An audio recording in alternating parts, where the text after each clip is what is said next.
கடந்த மீட்டிங்லாம் பார்த்தீங்கன்னா ஓசி பயணம் போறாங்க அப்படின்னு விஜய் பேசியிருக்காரு.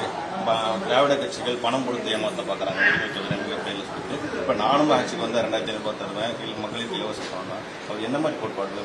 அதை இந்த கட்சிகளினுடைய நீட்சி தான். அவருக்கு தனித்த ஒரு தத்துவமோ ஒரு பாதையோ கோட்பாடோ என் தம்பி கிடையாது.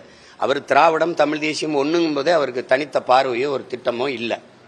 உங்களுக்கு அது புரிஞ்சுக்கணும். சினிமா வேற சித்தாந்தம் வேற, ரெண்டையும் போட்டு குழப்பிக்க கூடாது.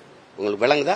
அவர் இப்ப இங்க இருக்கிறவங்களே அதிமுக ஊழலை எதுக்குறீங்கன்னா, அதிமுக ஊழல் கட்சின்னா அந்த ஊழல் கட்சியில் அமைச்சராக இருந்தவங்க எல்லாம் இப்போ கூட இருக்காங்க. அதிகபட்சமா அதிமுக உறுப்பினர்கள் அங்க இருக்கிறாங்க. அப்ப அதிமுகவின் இன்னொரு கட்சி நீட்சி மாதிரி தான் இது இருக்குது. அதே திராவிட சித்தாந்தம், அதே ஐயா வேற வச்சுக்கிறீங்க, அதே ஐயா பேர எங்க அண்ணா வச்சுக்கிறீங்க, அதே ஐயா எம்ஜிஆர் வச்சுக்கிறீங்க, இப்ப அம்மா ஜெயலலிதாவும் சேர்த்துக்கிட்டீங்க. அப்ப அந்த கட்சி அது என்ன செய்து தாலிக்கு தங்கம்னு அம்மா அறிவிச்சாங்க. அரைப்பவன் நீங்க ஒரு பவன் கூட்டி இருக்கீங்க. ஏன்னா 10 ஆண்டு ஆயிடுச்சுல, கொஞ்சம் டெவலப் ஆயிருக்குல்ல, வளர்ந்துருக்குல்ல. இவர் போன தடவை 1000 கொடுத்தாரு ஐயா ஸ்டாலின். இவர் வந்து ஐயா எடப்பாடி வந்து நான் வந்தா 2000 கொடுக்குறேன். இப்ப அவரும் 2000 சொல்லிட்டாரு.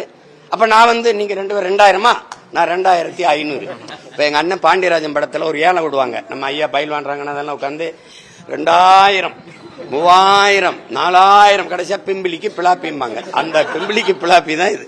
அது எப்ப பிளாப் ஆகுதோ அது வரை நம்ம காத்துக்கிட்டு இருக்கணும். இது ஒரு கொடுமை தான் தங்கச்சி. இது ஏதாவது சரி பண்ணணும், மாத்தணும்.